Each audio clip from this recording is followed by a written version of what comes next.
ছেলে হওয়ার পরে কাজ করাটা কতটা ডিফিকাল্ট, তবে সবার জন্য হয়তো না। কথায় বলে না, যার ফ্যামিলি সাপোর্ট যদি থাকে সব কিছু পার করতে পারে। যাই হোক, আজকে আমার কাজ ছিল হোটেল সানশাইনে। তো আমরা যথারীতি বেরিয়ে পড়ি। আমার সাথে প্রিয়াঙ্কা আজকে অ্যাসিস্ট করছিল আমাকে। তো ব্রাইড আমার অলমোস্ট রেডি ছিল, যদিও আমি একটু লেটেই পৌঁছেছিলাম। আমার আরও কাজ ছিল স্টুডিওতে। তো লোকেশন বুকিং থাকলে একটু স্টুডিও আর লোকেশন বুকিং ম্যানেজ করাটা একটু ডিফিকাল্ট হয়ে যায়। যাই হোক, আমরা কাজ স্টার্ট করে ফেলেছিলাম। আমার সেদিন একটাই ব্রাইড ছিল, আর কিছু স্টুডিওতে পার্টি মেকআপ ছিল। তো গল্প করতে করতে আমরা কাজ কমপ্লিট করলাম। মাঝপথে হয়েছে আবার প্রিয়াঙ্কা আমাকে ছেড়ে চলে গেছে, আমাকে একাই কমপ্লিট করতে হয়েছে।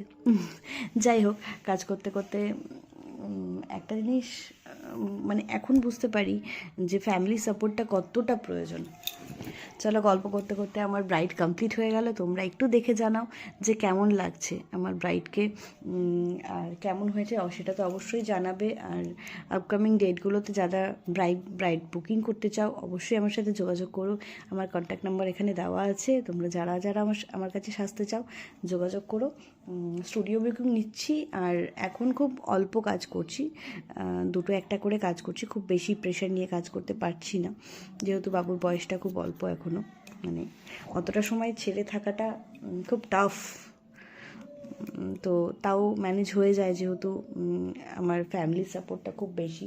তো সেই জন্য সেটাও ম্যানেজ করে ফেলছি। যাই হোক, তোমাদের যাদের যাদের ভালো লাগছে কাজ অবশ্যই যোগাযোগ করো।